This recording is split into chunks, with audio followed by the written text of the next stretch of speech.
चलिए तो आज हमारा नया टॉपिक स्टार्ट करते हैं जो है एडिशन ऑफ वेक्टर्स।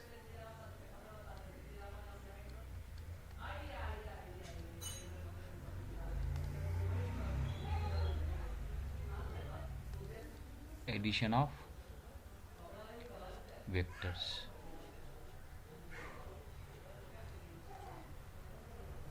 ठीक है। अब बेटा एडिशन ऑफ वेक्टर जैसा हम समझते हैं, मैं तुम्हें एग्जांपल से बताता हूँ कि मान लीजिए कि एक बंदा है, वो उसके घर से ईस्ट डायरेक्शन के अंदर वो अगर 4 किलोमीटर चलता है, 4 किलोमीटर,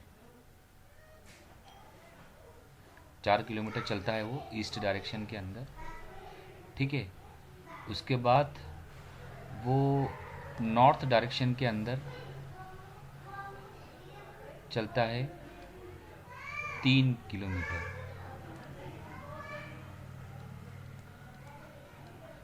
ठीक है। अब तुमसे कोई पूछने वाला पूछता है कि बेटा ये अपने घर के रिस्पेक्ट में वो बंदा है, तो वो कितनी दूरी पर है। अब तुमने उसको कैलकुलेट किया, ठीक है, पता लगाया उसकी पोजीशन के अकॉर्डिंग, तो पता चला कि वो आपके घर से 5 किलोमीटर नॉर्थ ईस्ट डायरेक्शन में है ना। आप ऐसे ही बताओगे ना, आप उसको ये तो नहीं कहोगे कि वो 4 किलोमीटर ईस्ट डायरेक्शन में है और 3 किलोमीटर वो नॉर्थ डायरेक्शन में। आप क्या कहोगे, टुगेदर कहोगे, दोनों का असर एक साथ बताओगे, दोनों वॉक का, कि वो 5 किलोमीटर नॉर्थ ईस्ट डायरेक्शन में। तो आपने क्या किया, दोनों चीज़ों को ऐड कर दिया दोनों के अंदर। इस 5 किलोमीटर नॉर्थ ईस्ट के अंदर तो दोनों जर्नी का इसके अंदर डिस्प्लेसमेंट भी है और मैग्नीट्यूड भी है और इसका डायरेक्शन भी है। ठीक है बेटा। सिमिलरली अगर दो वेक्टर हैं, दो वेक्टर को हमें ऐड करना है, ठीक है, तो है ना, तो ये इसी तरीके से सबसे पहले जो लॉ है, पहला लॉ है, वो है एडिशन ऑफ वेक्टर का ट्रायंगल लॉ।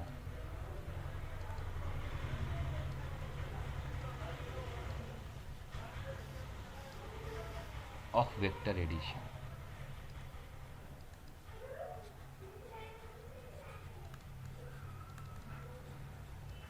ठीक है बेटा। ये क्या कहता है कि मान लीजिए दो वेक्टर हैं, पहला एक वेक्टर है और दूसरा एक वेक्टर है, और आपको क्या करना है, दोनों का, मान लीजिए आपका ए एक वेक्टर है और बी एक वेक्टर है, और आपको क्या करना है कि दोनों वेक्टर को ऐड करना है। तो ट्रायंगुलर लॉ हमारा क्या करता है कि सबसे पहले आपको क्या करना है, put tail of one vector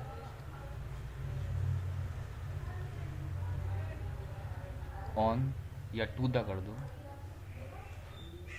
to the head of another vector. ठीक है। जैसे मैंने पहले बताया था कि वेक्टर में पैरेलल शिफ्टिंग अलाउड है, तो आप क्या कर सकते हैं कि ए वेक्टर को बी वेक्टर को उठाकर, ए वेक्टर के बी वेक्टर को उठाकर इसकी टेल को ए वेक्टर के हेड पर रख सकते हैं, या ए वेक्टर को बी, ए वेक्टर की टेल को बी वेक्टर के हेड पर रख सकते हैं, है ना। तो फिर दूसरी बात यह है इस लॉ की कि join head of first to tail of second in reverse order.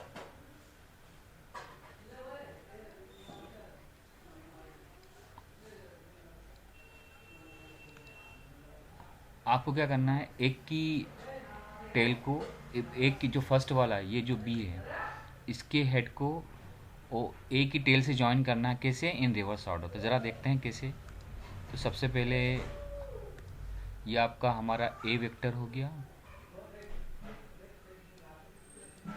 ठीक है, और बी वेक्टर को हम लेकर आए, तो ये हमारा बी वेक्टर हमने क्या किया, अकॉर्डिंग टू लॉ ये हमने बी वेक्टर की टेल को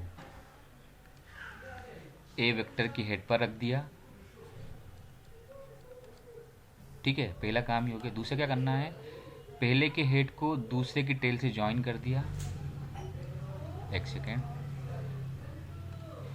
पहले के हेड को दूसरे की टेल से ज्वाइन कर दिया, पर कैसे? इन रिवर्स ऑर्डर। रिवर्स ऑर्डर क्या होता है बेटा, देखो सुनो, ऑर्डर क्या है, आप पहले ए से बी चले, फिर बी से ए, डायरेक्शन ऐसा जा रहा है ना, हेड इस तरफ है, तो डायरेक्शन नहीं होना चाहिए, ऐसे आना है, पर ये रिवर्स ऑर्डर रखना है, तो डायरेक्शन आपका अब ऐसे नहीं जाना है, अब आपको डायरेक्शन ऐसे रखना है रिवर्स ऑर्डर में। तो बेटा ये जो आर कहलाएगा इसको हम कहेंगे रिजल्टेंट। ये रिजल्टेंट किसके बराबर होगा, ये ए वेक्टर प्लस बी वेक्टर के बराबर होगा, एडिशन ऑफ बोथ वेक्टर, जिसके अंदर इसके अंदर ए और बी का डायरेक्शन भी मौजूद है और इन दोनों का मैग्नीट्यूड भी मौजूद है, ठीक है। तो इसको हम कहेंगे रिजल्टेंट। अब बेटा इसकी स्टेटमेंट और भी हो सकती है, मैंने आसानी से आपको लिखवा दी, बुक्स में इसकी अलग अलग तरीके से इसकी डेफिनेशन होती है इस लॉ की।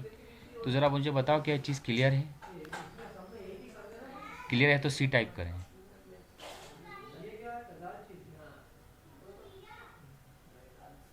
अगर क्लियर नहीं है तो मैं मार्किंग करता हूँ, एन सी लिखिए, मैं मार्किंग करता हूँ, वहाँ से मुझे बताना कहाँ से है,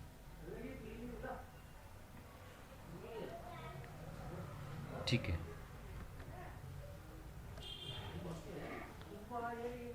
ना।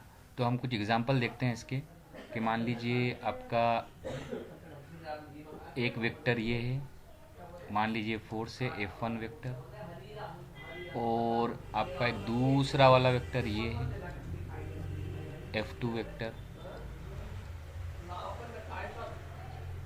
F2 वेक्टर, ठीक है। अब इन दोनों को ऐड करना है, आपको बताना है इनका रिजल्टेंट जो कि किसके बराबर होना चाहिए, F1 vector plus F2 vector, ठीक है। तो बेटा क्या करें इसके लिए, पैरेलल शिफ्टिंग इज अलाउड, ये आपका हो गया F1 वेक्टर। अब क्या करना है, दूसरे वाले की टेल को पहले वाले के हेड पर रखना है, ये रख दिया, ठीक है। अब क्या करना है, दोनों को ज्वाइन करना, बट इन रिवर्स ऑर्डर, तो ये ज्वाइन कर दिया, ऑर्डर कैसा हो, रिवर्स, तो ये रिवर्स, ये आपका हो गया F1 वेक्टर, ये आपका F2 वेक्टर, और ये बेटा ये रिजल्टेंट हो गया, जो कि एक फोर्स ही होगा। ये रिजल्टेंट किसके बराबर होगा, ये रिजल्टेंट होगा F1 vector plus F2 vector के बराबर, ठीक है। मुझे बताओ क्या ये चीज़ क्लियर है? सी टाइप करें। गुड। एक और एग्जांपल ले लेते हैं।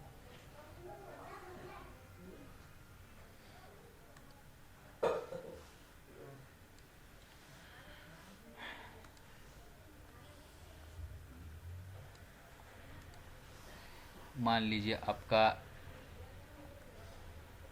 एक, ठीक है, थोड़ा सा पिक्चर के ज़रिए समझते हैं। शेप्स,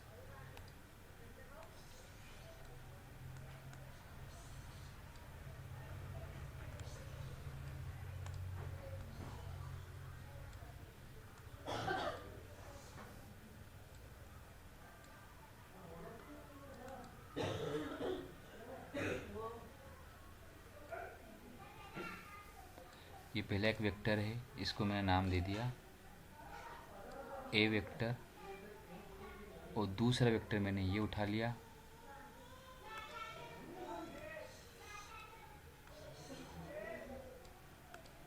ठीक है, ये बी वेक्टर,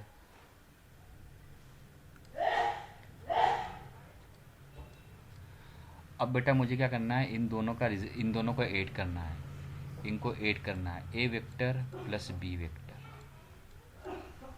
ए वेक्टर प्लस बी वेक्टर। क्या करें, पैरेलल शिफ्टिंग इज अलाउड, तो आप क्या करेंगे, एक को उठाकर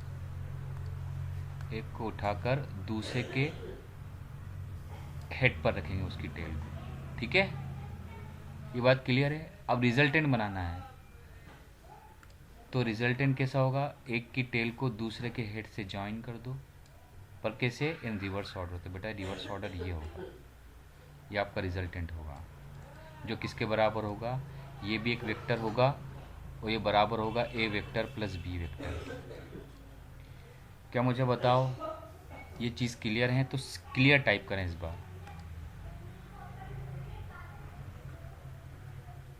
ठीक है, यमाना को क्लियर है, अक्सा को क्लियर है, वेरी गुड।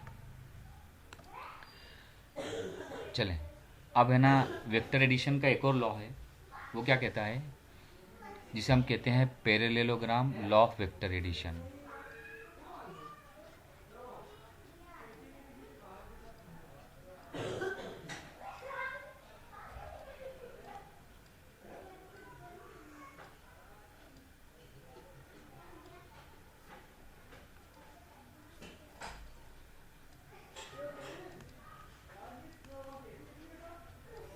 ये क्या कहता है बेटा, ये कहता है कि if two vectors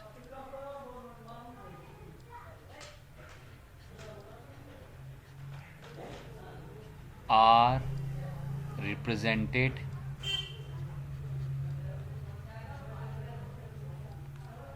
by two adjacent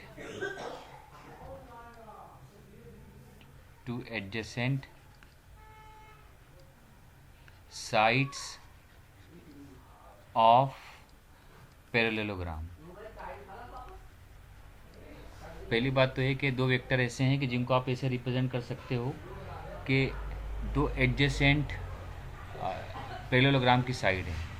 तो इसका रिजल्टेंट कैसे पता चलेगा बेटा, देन द डायगोनल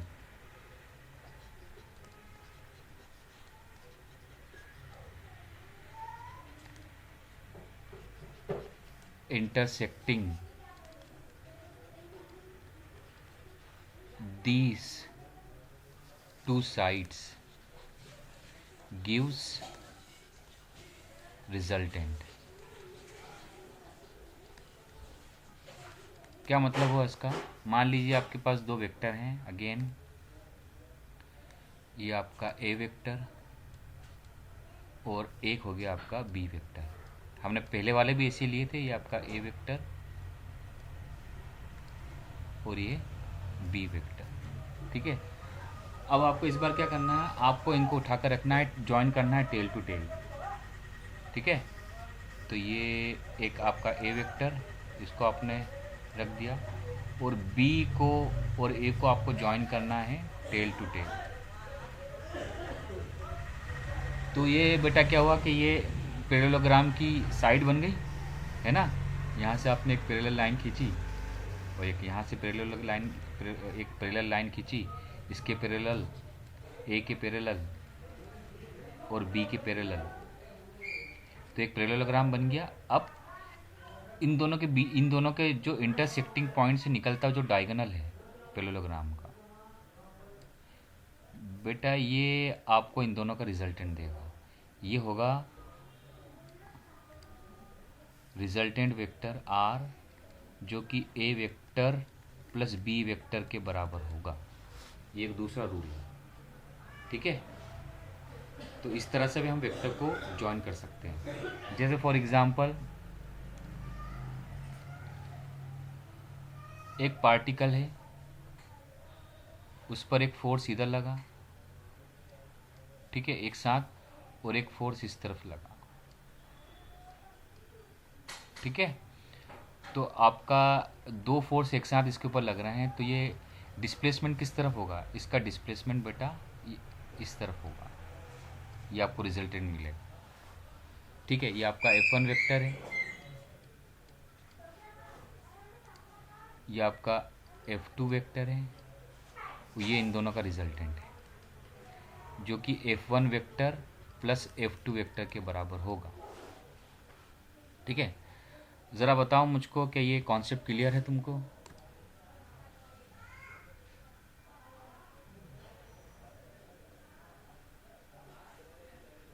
गुड। चलो, ये मेरे ख्याल से छोटी छोटी चीज़ें हैं, बेसिक चीज़ें हैं जो आप पढ़ चुके हैं। ठीक है, इससे इस तरीके से ग्राफिकल जो वेक्टर्स होते हैं इस तरह से जोड़े जाते हैं, ऐड किए जाते हैं। अब ये तो ग्राफिकल हो गया, पर इन्हीं के ज़रिए से आपको इनका मैग्नीट्यूड भी चाहिए और इनका डायरेक्शन भी चाहिए। तो इसके लिए हम क्या करेंगे, इसके लिए हम इनकी एनालिटिकल मेथड का यूज़ करेंगे और इनका एनालिसिस करके इन्हीं मेथड के ज़रिए से इनका रिजल्टेंट भी निकालेंगे और इनका डायरेक्शन भी निकालेंगे। ठीक है, तो ज़रा देखो, इसके लिए क्या करना पड़ेगा हमें कि हमारे पास दो वेक्टर हैं। ये आपका एक ए वेक्टर है, ठीक है ना, ए वेक्टर, इसका मैग्नीट्यूड ए होगा, और एक बी वेक्टर है,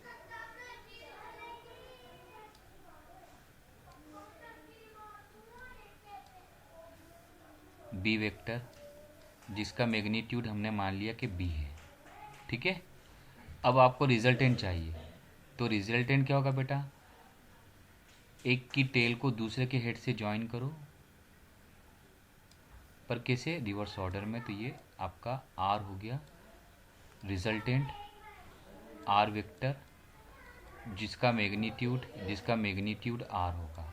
ठीक है, अब इसके लिए एक छोटा सा कंस्ट्रक्शन करते हैं। एक बात तो ये होगी कि ये जो एंगल है, ये रिजल्टेंट का एंगल है एक के साथ में, तो इसको हम कहते देते हैं अल्फ़ा। ज़रा बताओ मुझे कि ये रिजल्टेंट का एंगल अल्फ़ा, ये एंगल बिटवीन द वेक्टर्स होगा कि ये रिजल्टेंट का डायरेक्शन बताएगा? देखो, अगर मुझे इन दोनों के बीच का एंगल निकालना है, तो मैंने आपको बताया था पहले कि आपको वेक्टर्स को कैसे रखना है, टेल टू टेल जॉइन करना है ना। तो ये बी वेक्टर है मेरा और ये ए वेक्टर है ना। तो पहले यहाँ था, मैंने इसको शिफ्ट करके यहाँ ले आया, तो थीटा तो ये वाला होगा ना इन दोनों के बीच का एंगल। तो मुझे अगर इसको थोड़ा सा एक्सटेंड कर दूँ और अगर ए को उठा के यहाँ पर लेकर आ जाऊँ यहाँ पर, तो मेरा थीटा एंगल तो ये होगा, ये थोड़ी होगा। तो थीटा एंगल ये वाला होगा ना। तो मैं क्या करता हूँ, छोटा सा कंस्ट्रक्शन करता हूँ, इसको थोड़ा एक्सटेंड कर देता हूँ और ये मेरी एक लाइन हो गई डॉटेड, और यहाँ से एक परपेंडिकुलर गिराता हूँ यहाँ पर। ठीक है, अब इसका नॉमेनक्लेचर कर देता हूँ। ये है मेरा एक्स, ये ओ, ये सी और एन। ठीक है, ये एंगल मेरा 90 डिग्री का है, ये वाला। ठीक है, और ये वाला जो एंगल है, ये एंगल ये वाला, ये थीटा है असल में। ये दोनों एंगल ए और वेक्टर ए और वेक्टर बी दोनों का बीच का एंगल, ये असल में एंगल बिटवीन द वेक्टर से। ज़रा बताओ मुझे, क्या तुमको ये क्लियर है?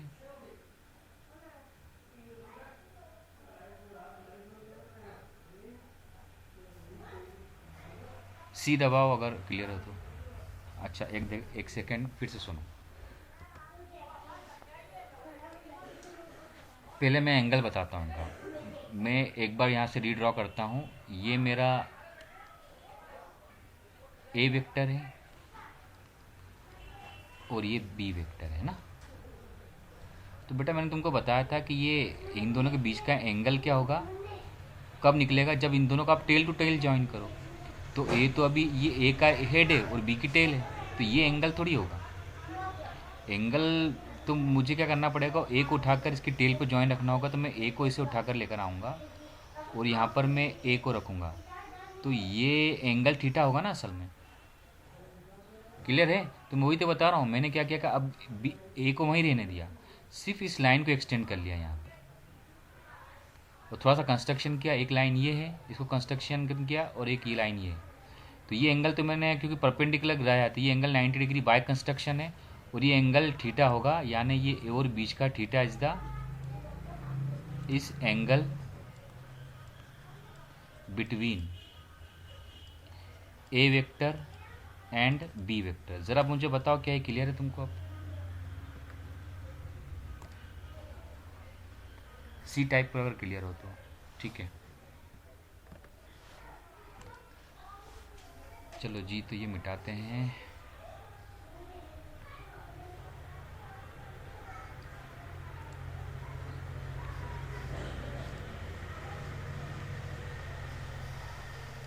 कंस्ट्रक्शन किया मैंने।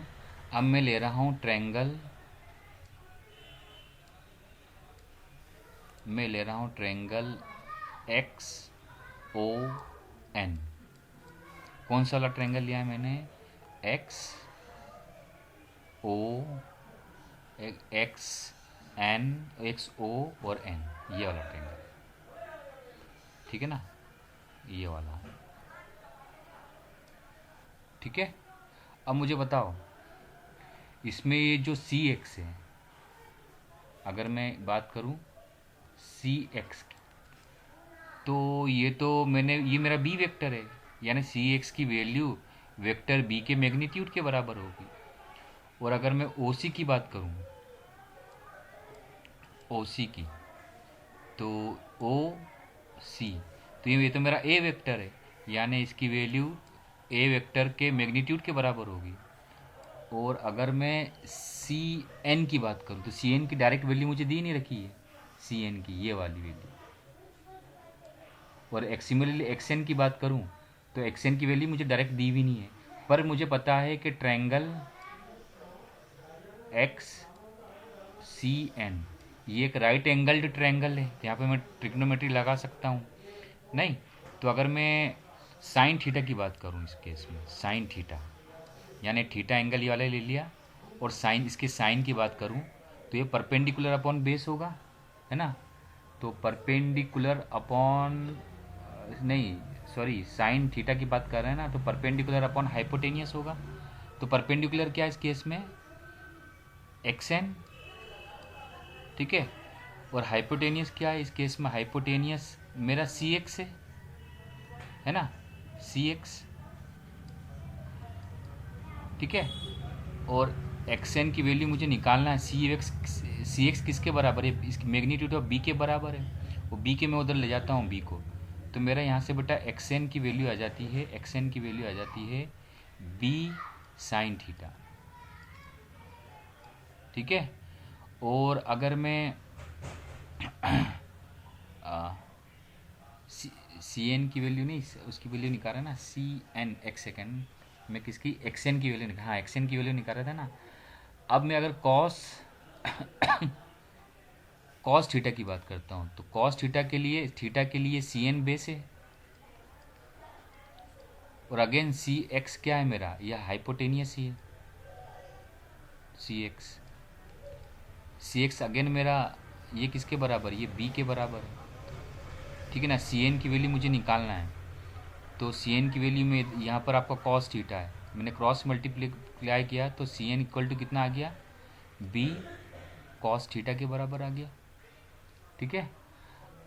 ये चीज़ क्लियर है, सी एन मेरा बी कॉस थीटा के बराबर है, और X N B sine theta के बराबर है। नहीं, अब मैं ट्रायंगल, ये वाला ट्रायंगल लेता हूँ, triangle again triangle X O N, वही पुराने वाला, कौन सा वाला, एक्स ओ एन, यहाँ तक ये बीच में जो बी है उसकी लाइन ही यूज़ कर रहा हूँ मैं, ठीक है। तो मुझे अगर आर की वैल्यू चाहिए तो मैंने पाइथागोरस थ्योरम लगाया, तो ये आर स्क्वायर क्या है बेटा, ये होगा मेरा O N square plus X N square, O N square plus X N square. देखो राइट एंगल ट्रायंगल है ना, यह हाइपोटेनियस है ये मेरा हाइपोटेनियस है, ओ एन ओ एक्स, ठीक है, आर जो कि आर के बराबर है, और जो मेरा ओ एन ये वाला, एक तो ये, और एक ये एक्स एन, नहीं चलो ठीक है।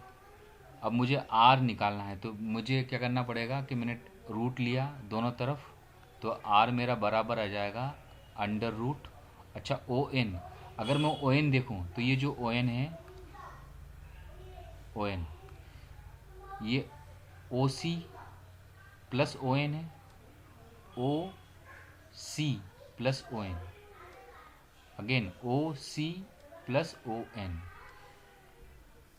तो इसको मैं डायरेक्ट लिख सकता हूँ क्या, O C plus C N का whole square plus X N का होल स्क्वायर, ठीक है।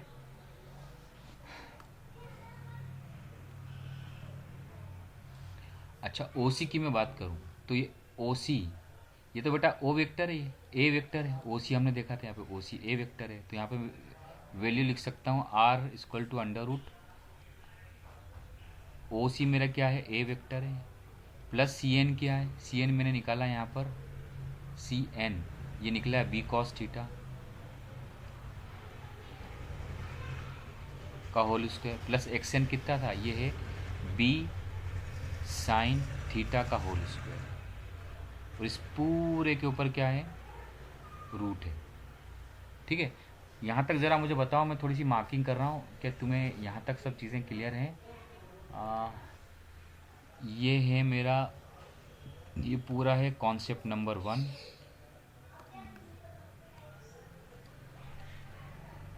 ठीक है। ये है स्टेप 3, यहाँ से लेके यहाँ तक 4, और फिर ये चीज़ है 5 और ये 6। ज़रा मुझे बताओ कि जो स्टेप समझ में नहीं आई उसका नंबर लिखेंगे, अदरवाइज सी लिखेंगे, क्लियर।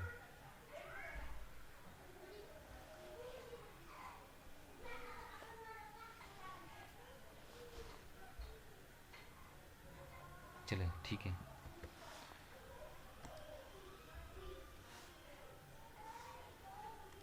तो आर वेक्टर बेटा है वो है अंडर रूट ए प्लस, एक सेकंड क्या था,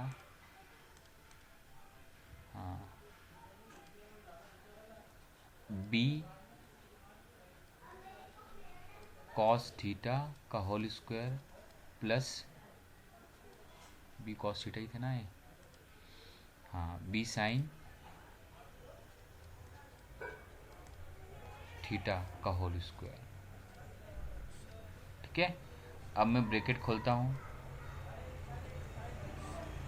तो देखो ये आपका ए प्लस बी का होल स्क्वायर नज़र आ रहा है, ये आपका ए हो गया, ये बी हो गया, है ना। तो क्या होता है, A square plus B square plus 2ab square, तो ए स्क्वायर प्लस बी क्या है, B square cos square theta plus 2ab cos theta, ठीक है, plus B square sine square theta, ठीक है।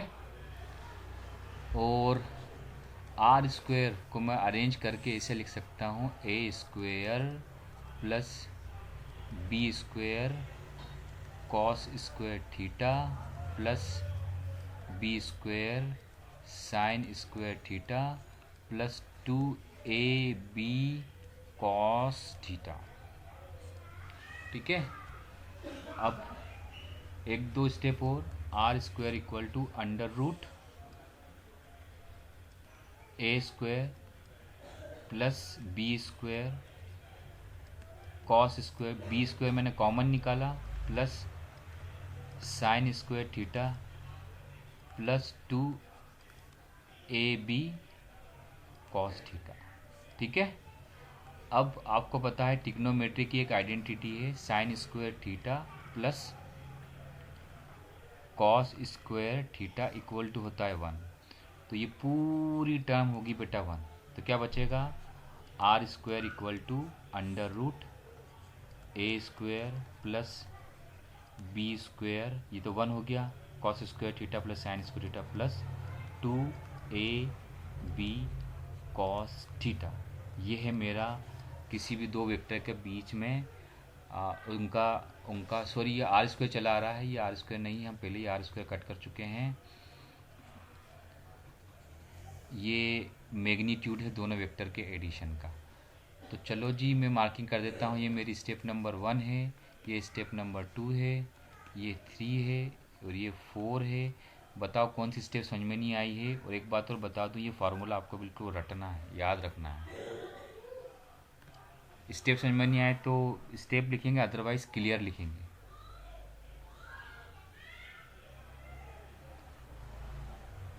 क्लियर, ठीक है। चलिए जी, एक बात और करते हैं।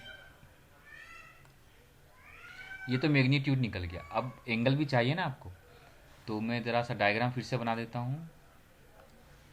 ये आपका ए वेक्टर है, मैं उसको पूरा कॉपी कर लाता हूँ इधर, प्रीवियस प्रीवियस प्रीवियस, पर ये भी बहुत कुछ हौच पौच हो गया, नए बनाते हैं। नेक्स्ट नेक्स्ट, ये आपका बी वेक्टर है, ये रिजल्टेंट है ना।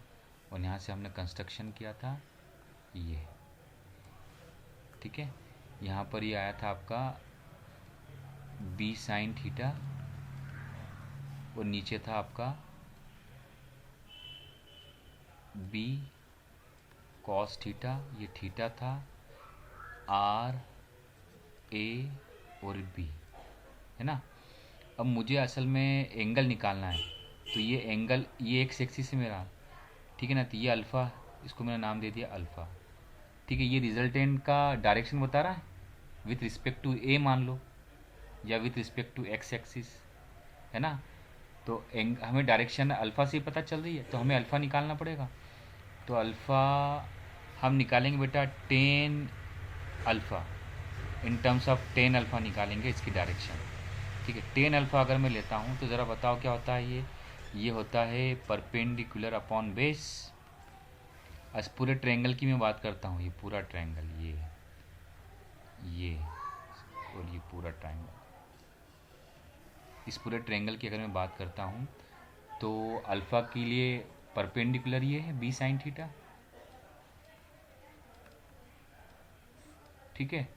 और अगर मैं इसकी बात करूँ तो इसकी बेस ये पूरी है, जो कि किसके बराबर है, ये है ए प्लस बी कॉस थीटा के बराबर। तो यहाँ से मेरा 10 अल्फ़ा आ गया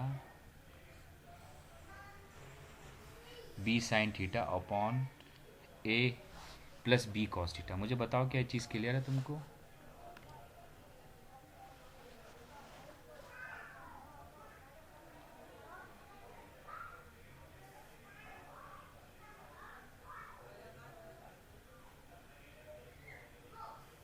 क्या क्लियर है।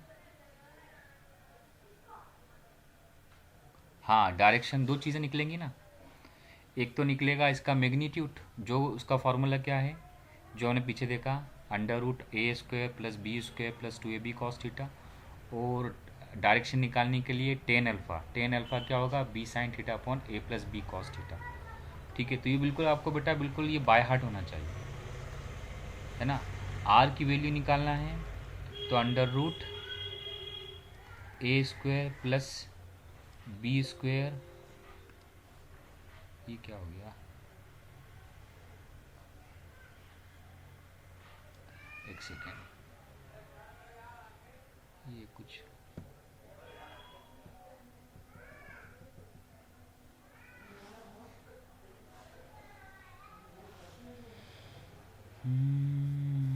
एक सेकेंड,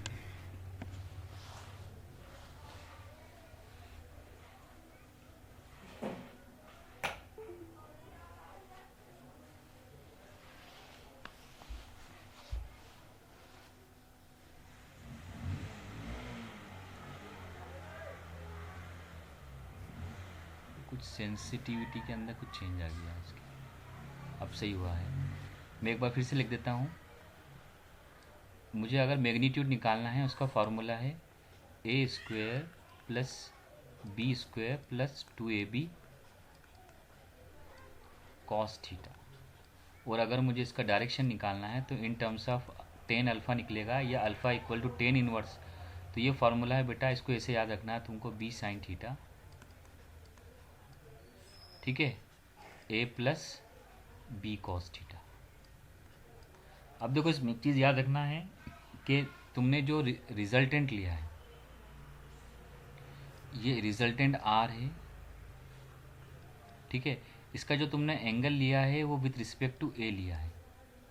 तो याद रखना जिसके रिस्पेक्ट में लिया है वो यहाँ पर आएगा ए। और अगर ये आपका बी था यहाँ पर, है ना, ये मेरा ए था और ये बी वेक्टर है। अब अगर मान लीजिए ये बदल जाता है, यहाँ पर बी वेक्टर आता है और यहाँ पर ए वेक्टर आता है, तो अब फार्मूला भी बदल जाएगा। ये हो जाएगा A sine theta upon B plus A cos theta, ठीक है। तो इसका ज़रा ध्यान रखना कि आपको रिजल्टेंट किसके रिस्पेक्ट में लेना है। अब बेटा ये तो फार्मूले हैं, इसके बेसिस पर हम अभी क्वेश्चन करेंगे बहुत सारे तो नहीं, जो ख़ास हैं वो करेंगे, और उससे तुम्हें वो चीज़ें क्लियर होंगी। हम थोड़ा सा आगे बढ़ते हैं, एक क्वेश्चन करते हैं फिर कुछ नई चीज़ें करते हैं, है ना। अच्छा, ये जो मैंने रिजल्टेंट निकाला है और ये निकाला है, ये दोनों फार्मूले parallelogram law of vector addition से भी आ सकते हैं और triangle law of vector addition से भी आ सकते हैं। वैसे नीट में ये डेरिवेशन वगैरह बताया नहीं जाता है, मगर मैंने बता दिया है, कभी आपको क्लियर ना हो। आपको अगर, क्योंकि अपने साथ 11 भी करना है अपनों को, तो वहाँ पर ये काम आएंगे दोनों, इसका डेरिवेशन वगैरह डायरेक्ट पूछ लिया जाता है, तो वहाँ पर ये काम का है। पर नीट में सिर्फ इसको फार्मूले को आपको ध्यान रखना और इसका एप्लीकेशन समझना है कहाँ पर ये अप्लाई होगा, ठीक है। तो इसमें टाइम चला गया आज काफ़ी, तो एक क्वेश्चन करते हैं फिर हम कुछ दूसरी चीज़ें करते हैं इसके अंदर। नेक्स्ट मान लीजिए क्वेश्चन है, question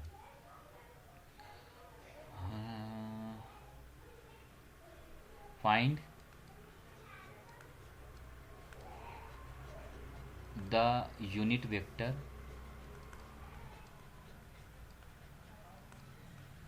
in the direction of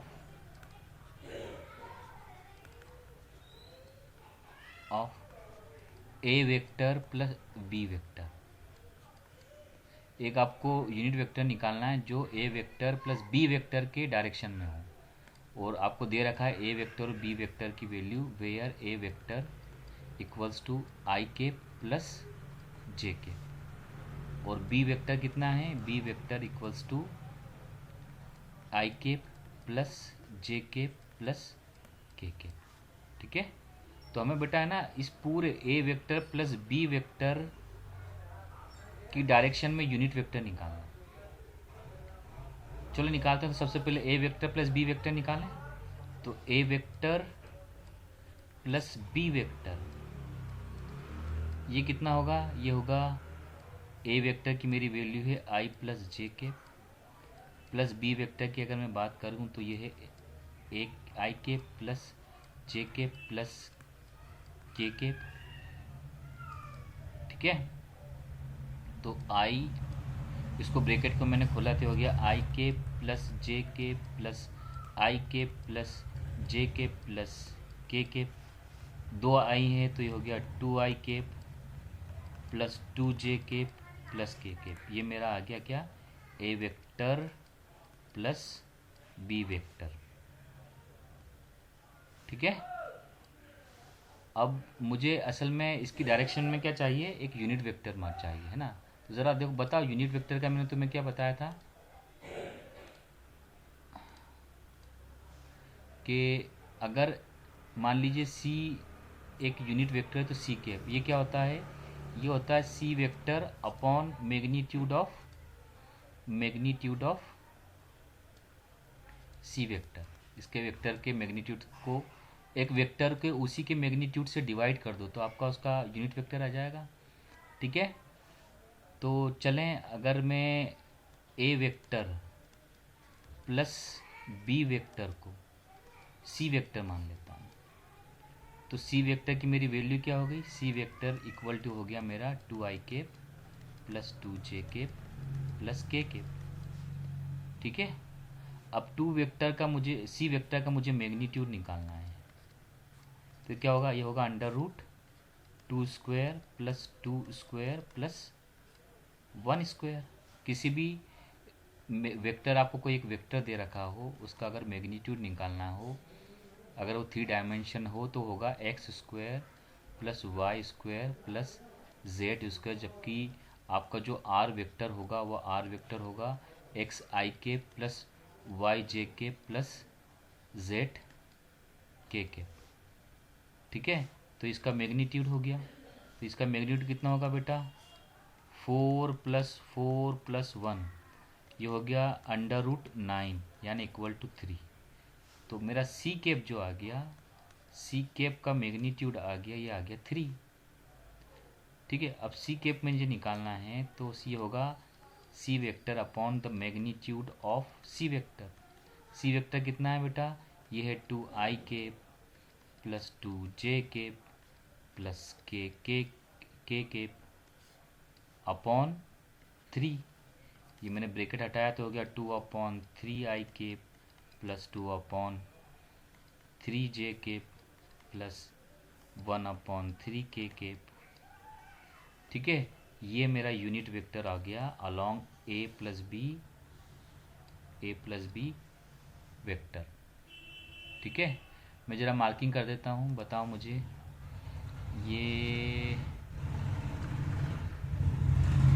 ये है मेरी स्टेप नंबर 1, ये है स्टेप नंबर 2, ये है स्टेप नंबर 3, ये है स्टेप नंबर 4, 5, 6, 7। अब कोई स्टेप आपको क्लियर नहीं है तो स्टेप मार्क करेंगे, अदरवाइज क्लियर टाइप कर देंगे। ठीक है, वेरी गुड। चलो कुछ केसेस पढ़, ये क्वेश्चन था, अब कुछ केसेस पढ़ लेते हैं, स्पेशल केसेस एडिशन के। ये शॉर्ट ट्रिक्स हैं, ये शॉर्ट ट्रिक अपन सीख रहे हैं, ये शॉर्ट ट्रिक्स हमारे काम आएंगे। अभी बेटा वेक्टर पे कुछ हम अच्छे क्वेश्चन करेंगे, पर थोड़ा सा कॉन्सेप्ट आगे बढ़ जाए। केसेस पढ़ते हैं हम वेक्टर के। तो केस एडिशन के, वेक्टर एडिशन के केस नंबर 1। ये केस नंबर 1 क्या है बेटा, केस नंबर 1 ये है कि आपका वेक्टर्स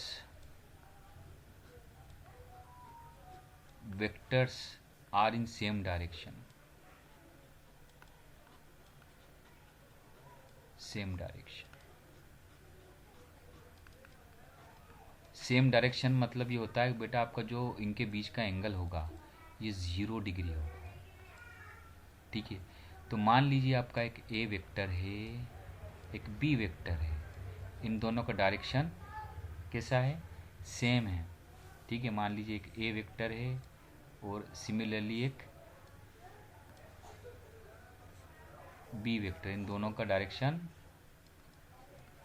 सेम है।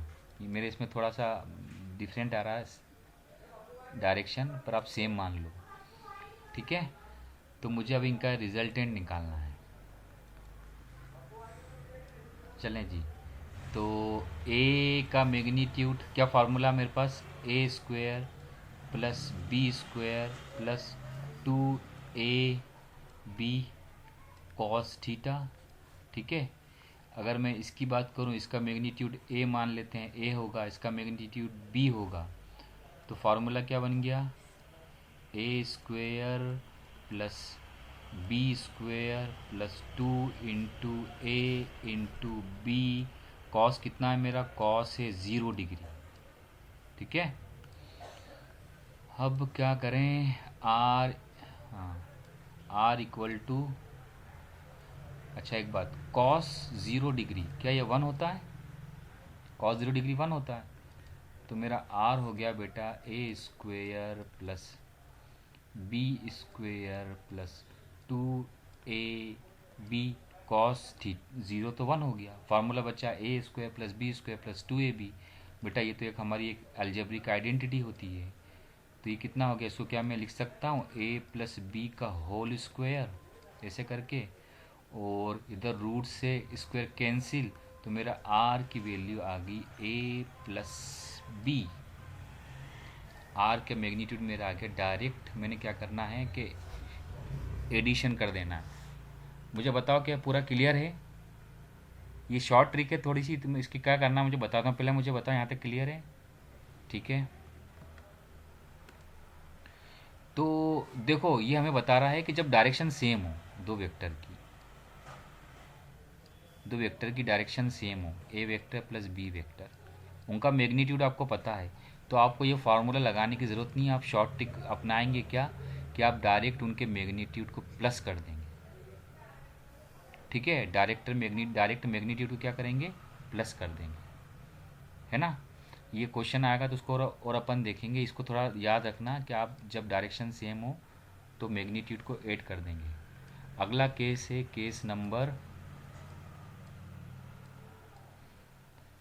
Case number second. क्या है वो, इफ डायरेक्शंस आर अपोजिट।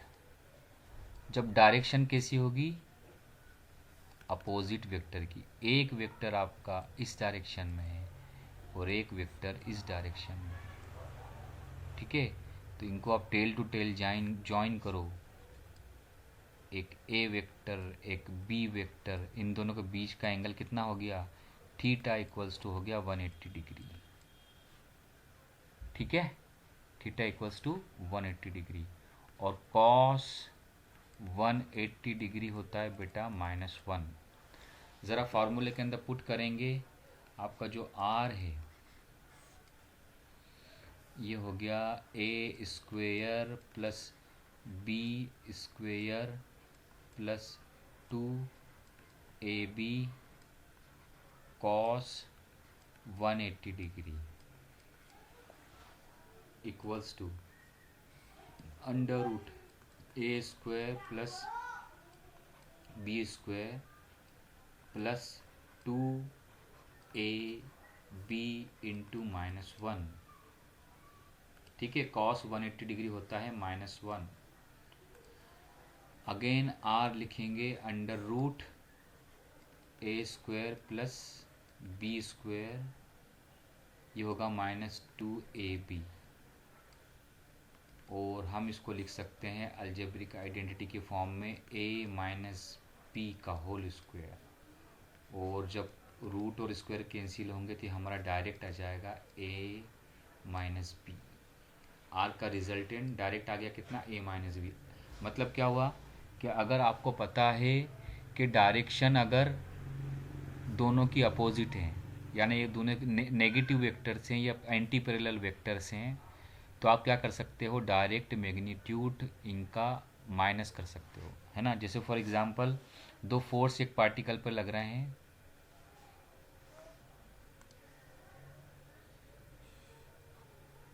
एक फोर्स एक पार्टिकल पे लग रहा है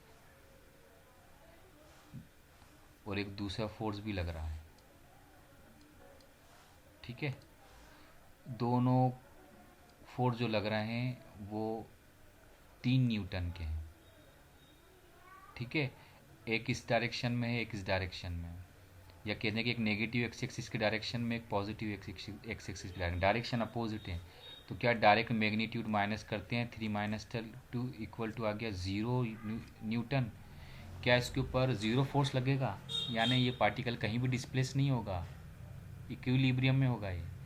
तो मुझे बताओ क्या ये वाला केस आपको क्लियर है?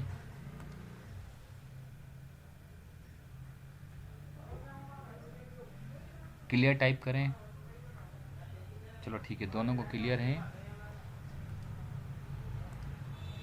अब बेटा आज अपनी क्लास अपन ख़त्म कर रहे हैं।